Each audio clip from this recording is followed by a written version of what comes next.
and how maybe in the futures that we want to copy what you've done in the past. I win the Champions League, I win the Copa Europa, I win many things. I never start the season that I say I will lose. طبعا بوجود مدققين محايدين. You have to be ready for the next round and it was crazy. People were feeling the atmosphere.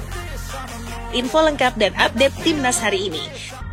Pelatih Filipina singgung kualitas pemain Garuda Muda. Gunakan lapis kedua, Malaysia hajar Brunei Darussalam dan sindir Garuda Muda. Merasa dapat tekanan supporter, Federasi Malaysia minta jaminan keamanan. Gerald Van den Burg respon tudingan pihak Malaysia. Update naturalisasi Samuel Silalahi yang makin on fire di Norwegia. Nova Arianto ungkap penyebab Matthew Baker dan Zabi Golitak dipanggil timnas Indonesia U17. Simak sampai habis agar tidak ketinggalan berita penting seputar timnas dan berita olahraga menarik lainnya.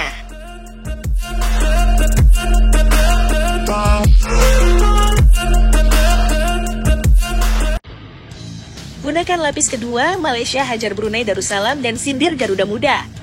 Harimau Malaya Muda melanjutkan tren positif pada hari ini dengan menggilas timnas Brunei dengan skor mencengangkan meski didominasi dengan pemain-pemain yang banyak dirotasi yang sepertinya disimpan untuk menumbangkan timnas Indonesia di laga selanjutnya pada 21 April 2025 nanti. Timnas Malaysia U23 berhasil unggul telak 4-0 atas Brunei Darussalam di babak pertama dalam lanjutan grup A Piala AFF U23 2025 yang dimainkan di Stadion Gelora Bung Karno. Timnas Malaysia langsung mencetak gol cepat pada menit ketiga lewat sundulan Dennis Syamer yang menerima umpan dari sisi sebelah kanan. Timnas Malaysia U23 kemudian menambah keunggulan lewat gol bunuh diri Nazri Aiman yang mencoba menghalau umpan tarik yang dilepaskan Aiman Yusuf dari sisi sebelah kiri. Meski sudah unggul, timnas Malaysia nyaris mencetak gol ketiga pada menit ke-7 lewat tendangan bebas Danis Hakimi yang bisa ditepis kiper Brunei Khairul Nurihwan. Timnas Malaysia yang diasuh Nafuzi Zain terus menekan pertahanan Brunei Darussalam U23 yang dikomandoi oleh Nazri Aiman dan Wafik Danish. Timnas Malaysia yang dijuluki Harimau Malaya nyaris menambah gol pada menit 18, namun tendangan keras Nabil Qayyum bisa ditepis kiper Brunei Khairul Nurihwan. Hingga menit 20 babak pertama, hasil Brunei vs Malaysia U23 masih 0-2. Timnas Malaysia kembali menambah keunggulan menjadi 3-0 setelah Haikal Dennis merobek gawang Brunei dengan dingin pada menit 32 usai menerima umpan Hakimi Azim Rosli. Hakimi Azim Rosli tidak mau kalah mencatatkan namanya di papan skor. Hakimi membawa timnas Malaysia unggul 4-0 setelah kerja sama 1-2 dengan Dennis Syamer bisa diselesaikan dengan baik pada menit 43. Hingga babak pertama selesai, skor Brunei vs Malaysia 0-4. Babak kedua Malaysia masih mendominasi meski Brunei berhasil mencetak 1 gol. Skor akhir laga adalah 7-1 untuk kemenangan Malaysia. Menariknya, tim kepelatihan Malaysia singgung timnas Indonesia dan PSSI. Yuk simak kelanjutannya.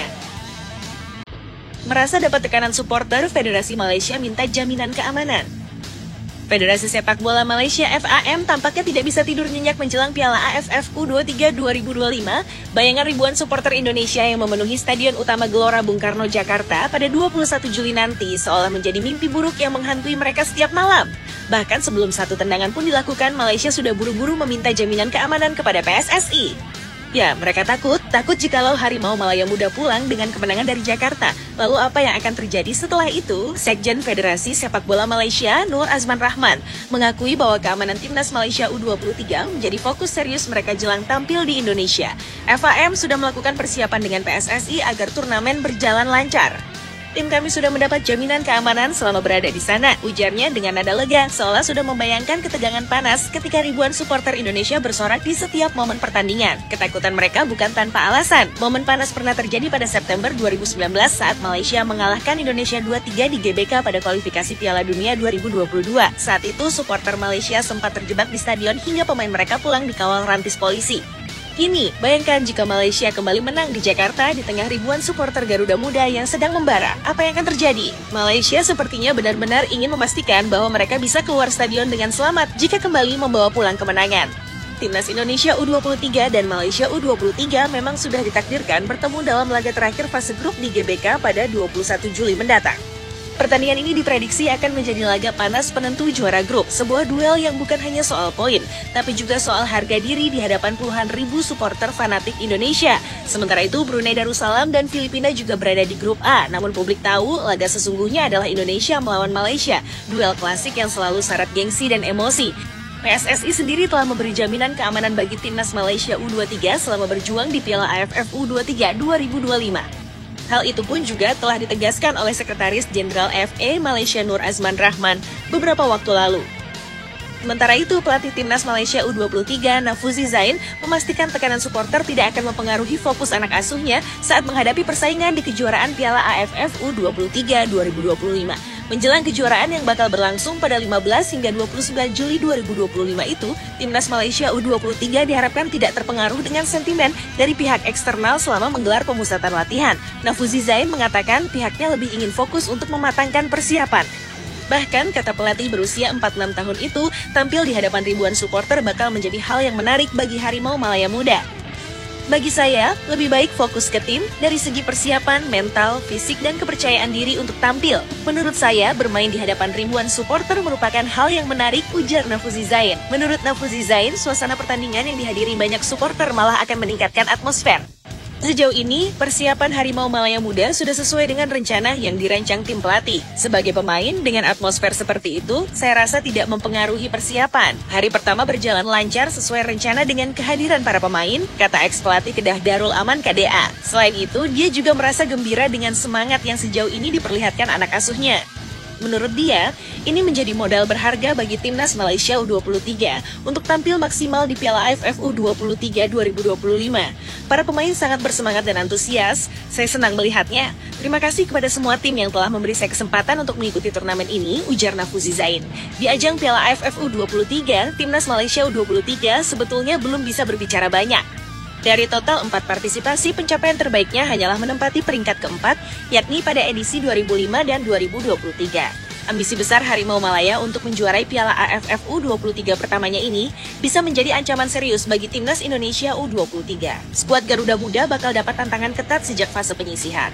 Selain gengsi yang bakal dipertaruhkan, Piala AFF U23 2025 juga bakal menjadi persiapan penting bagi timnas Indonesia U23 menjelang menghadapi kualifikasi Piala Asia U23 2026. Di ajang ini, Garuda Muda bakal bersaing dengan Korea Selatan, Laos, dan Macau. Timnas Malaysia U23 mendapatkan target untuk menembus final Piala AFF U23 2025. Jika prestasi itu dapat dipenuhi, maka Harimau Malaya Muda akan mengukir pencapaian terbaiknya di kejuaraan ini melampaui edisi terakhir. Gerald Van den Burg respon tudingan pihak Malaysia. Pelatih timnas Indonesia U23, Gerald Van den Burg akhirnya angkat bicara menanggapi komentar dari pihak Malaysia yang menyebut Indonesia sebagai kandidat terkuat untuk menjuarai Piala AFF U23 2025. Namun Van den Burg tidak terjebak dalam euforia pujian kosong. Ia menolak terlena oleh status favorit yang disematkan lawan. Baginya, pujian hanya akan menjadi beban jika tidak dibuktikan dengan kerja keras dan kemenangan di atas lapangan. Van den Burg menegaskan, Garuda Muda akan tetap menapakkan kaki mereka di bumi, menatap setiap pertandingan dengan kewaspadaan penuh dan memastikan mereka turun ke lapangan dengan mentalitas pejuang sejati. Terkait lawan-lawan kami di turnamen, ada beberapa negara yang memiliki kualitas bagus, kata Van den Burg dengan nada tenang namun penuh keyakinan, seperti dikutip dari ASEAN Football. Menurutnya, setiap pertandingan adalah cerita yang berbeda, setiap laga membawa tantangan dan tekanan yang tak sama, dan satu-satunya cara untuk memenangkan semuanya adalah dengan fokus, disiplin, dan keyakinan pada kemampuan sendiri. Setiap pertandingan itu berbeda dan kami harus tetap waspada serta tampil baik melawan setiap lawan, tegasnya. Namun di balik kewaspadaan itu, Van den Burg tidak menampik bahwa dirinya memiliki keyakinan besar pada skuad Garuda Muda. Baginya, status tuan rumah bukan hanya sekadar keuntungan dukungan ribuan supporter yang akan memadati Gelora Bung Karno, tetapi juga sebuah kehormatan yang harus dijaga dengan perjuangan habis-habisan. Kami sangat percaya diri bahwa kami memiliki tim yang bagus dan bisa menampilkan performa terbaik sepanjang turnamen, ucap Van den Burg penuh kepercayaan diri. Timnas Indonesia U23 memang membawa misi besar di Piala AFF U23 2025 ini. Mereka ingin mengembalikan kejayaan yang sempat diraih pada 2019 ketika Garuda Muda menaklukkan Thailand 2-1 di final dan mengukir sejarah manis di pentas Asia Tenggara. Kini di kandang sendiri, para pemain muda Indonesia siap kembali mengukir sejarah bukan hanya untuk gelar, tetapi juga untuk harga diri bangsa di hadapan lawan-lawannya yang mulai menebar perang psikologis. Sebaliknya, pelatih timnas Malaysia U23 Nafuzi Zain menyebut Indonesia sebagai unggulan juara karena status tuan rumah. Namun di balik pujian itu, tersirat tekanan yang ingin dilemparkan Malaysia ke pundak Garuda Muda. Menurut pandangan saya, Indonesia unggulan untuk menjadi juara Piala AFF U23 2025 karena mereka akan bermain di kandang, kata Zain di situs AFF, seolah ingin Indonesia terpeleset karena terbebani ekspektasi publiknya sendiri. Zain memang tidak asal bicara. Malaysia datang ke turnamen ini dengan target tinggi untuk menembus final, meski mereka sendiri mengaku akan fokus menjalani laga demi laga. Target utama kami adalah menembus final, tapi secara pribadi saya ingin menjalani laga demi laga. Dari sana, tujuan awal kami adalah lolos ke semifinal. Lalu ke final, ucap Zain menebar pesan bahwa mereka tidak akan gentar menghadapi Garuda Muda, bahkan di tengah puluhan ribu supporter Indonesia yang siap membakar semangat pemain di setiap pertandingan. Namun, Van den Burg dan skuad Garuda Muda tidak terintimidasi dengan narasi apapun dari lawan. Bagi mereka, lapangan adalah saksi kejujuran kerja keras, bukan sekadar tempat drama dan retorika dilontarkan.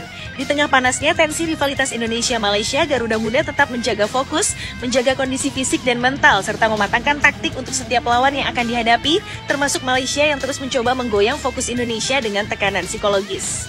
Piala AFF U23 2025 bukan hanya sekadar turnamen biasa bagi Indonesia. Ini adalah panggung pembuktian generasi muda Garuda untuk menunjukkan bahwa sepak bola Indonesia telah tumbuh menjadi kekuatan yang layak diperhitungkan, bukan hanya di Asia Tenggara tetapi juga di Asia.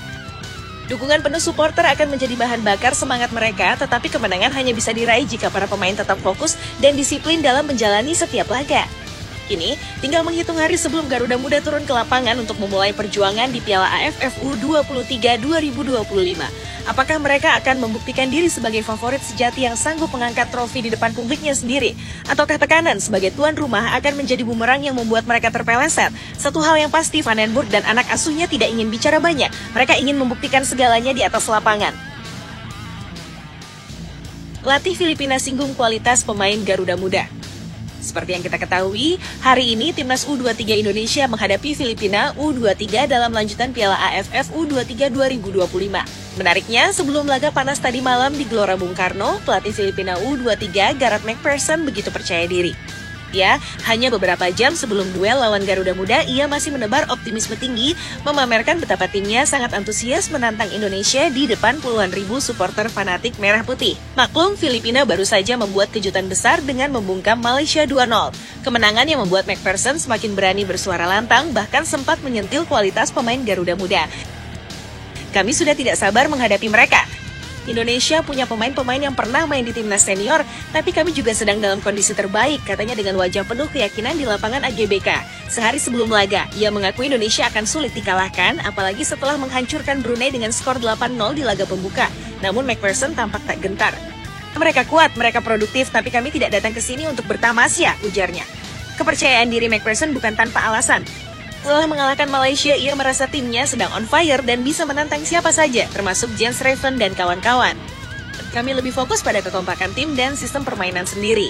Jika itu berjalan baik, kami yakin bisa tampil bagus, tegasnya saat itu. Bahkan soal adaptasi cuaca dan tekanan supporter Indonesia, McPherson sempat menganggap itu bukan masalah besar. Kami sudah terbiasa dengan atmosfer seperti ini. Macet Jakarta bukan masalah, kami siap tempur, katanya. Update naturalisasi Samuel Silalahi yang makin on fire di Norwegia.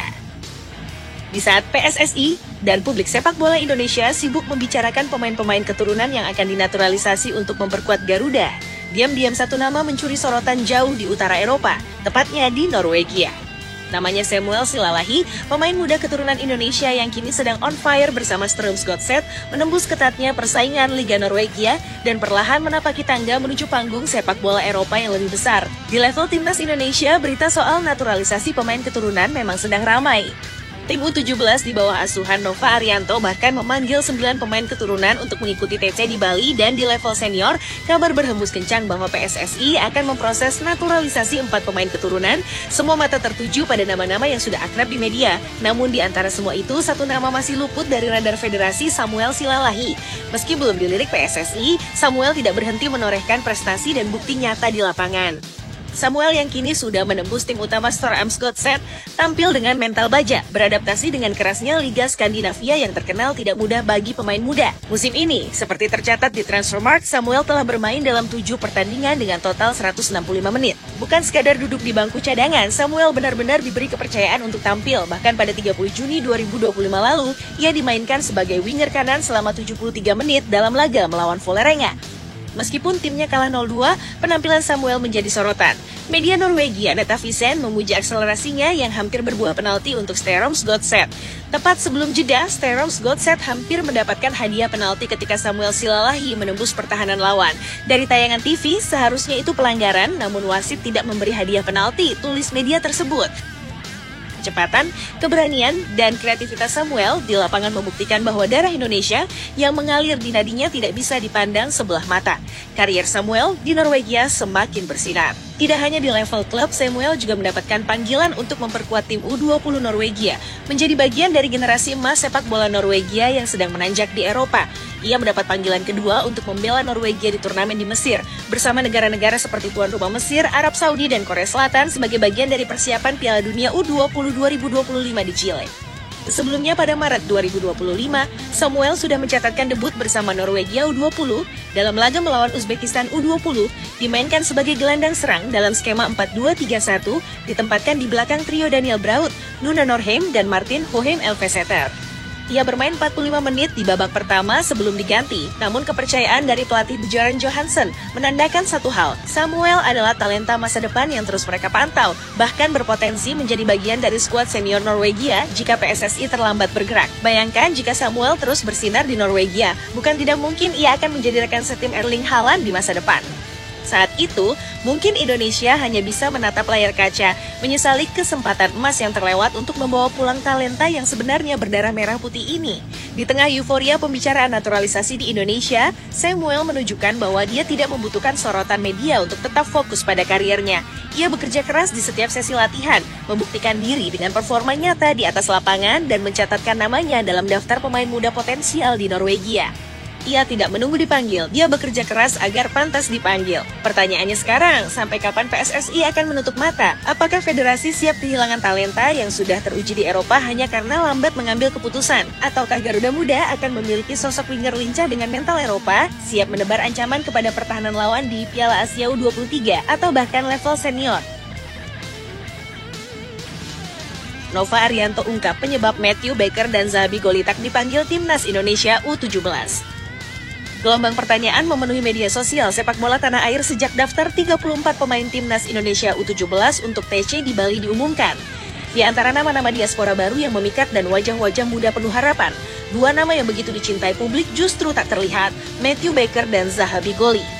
Bagaimana mungkin dua pemain yang menjadi pahlawan Garuda Muda saat menembus perempat final Piala Asia U17 2025 lalu tidak terpanggil untuk mempersiapkan Piala Dunia U17 di Qatar? Fans gelisah. Tagar Save Baker, Save Goli mulai ramai di X. Mereka mempertanyakan apa yang sebenarnya terjadi, apakah ada masalah, apakah mereka dicoret, atau apakah ini strategi diam-diam Nova Arianto untuk mengejutkan lawan di Piala Dunia nanti? Di tengah gelombang rasa penasaran itu, pelatih Timnas Indonesia U17, Nova Arianto, akhirnya angkat bicara, menenangkan kegelisahan para pecinta sepak bola tanah air. Nova menjelaskan dengan lugas bahwa ketidakhadiran Matthew Baker dan Zahabi Goli bukan berarti mereka tersingkir dari skuad Garuda Muda, melainkan murni karena kondisi dan prioritas yang sedang mereka jalani saat ini.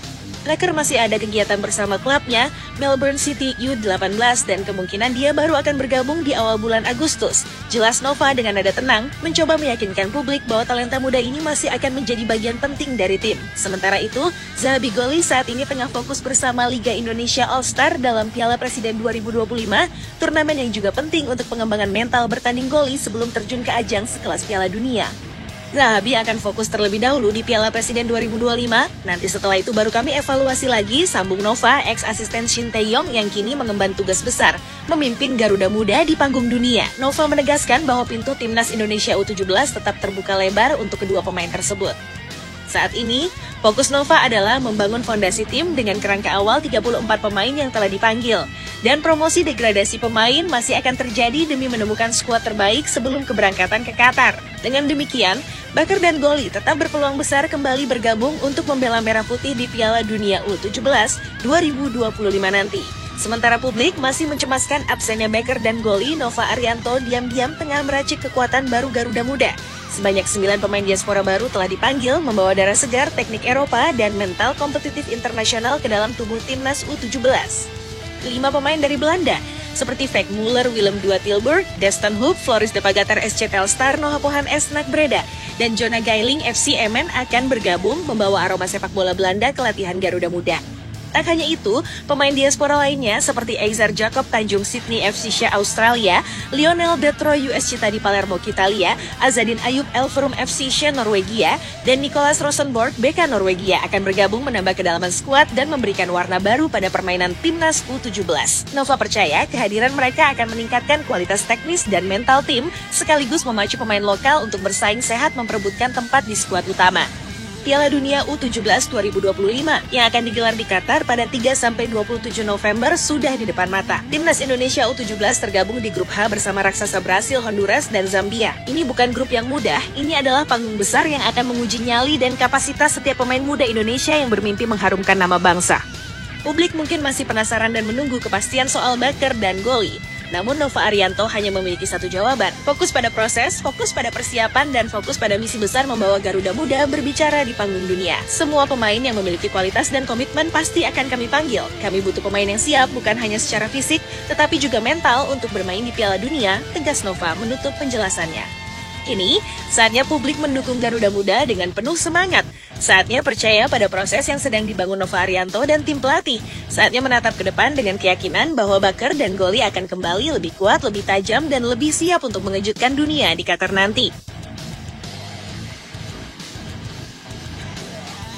Kejutkan publik tanah air, Wonderkid Belanda langsung bela timnas senior Indonesia. Sepak bola Indonesia kembali diguncang oleh kabar mengejutkan yang menyulut antusiasme para pencinta Garuda. Tijen Diken, nama yang sebelumnya belum banyak dikenal di tanah air, kini mendadak menjadi buah bibir dan bintang baru yang tengah dinanti. Bukan hanya karena usianya yang masih sangat muda, tetapi karena potensinya yang disebut-sebut siap langsung masuk ke skuad senior timnas Indonesia di babak keempat kualifikasi Piala Dunia 2026 tanpa banyak adaptasi, tanpa basa-basi. Hanya tinggal selangkah lagi proses naturalisasi. Langkah ini disebut sebagai salah satu manuver paling berani dari PSSI dan pelatih kepala Patrick Kluivert. Di tengah persaingan ketat dan medan berat zona Asia, Indonesia butuh sesuatu yang baru.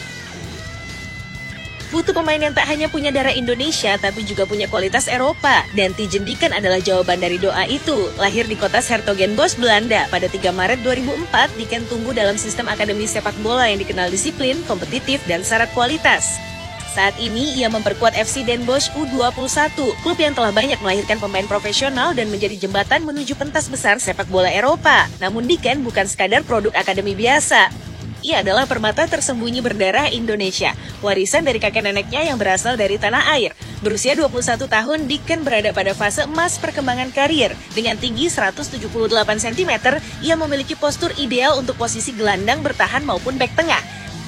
Tapi yang membuat namanya semakin mencuat bukan hanya soal fisik, melainkan kemampuan teknis dan kecerdasannya dalam membaca permainan.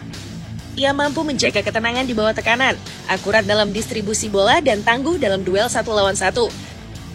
Sifat ini sangat langka ditemukan di pemain seusianya. Lebih hebat lagi, Diken bisa bermain di dua posisi vital. Sebagai gelandang jangkar yang menjadi benteng pertama saat lawan menyerang, dan sebagai bek tengah yang solid saat bertahan. Multifungsi, cerdas, tangguh.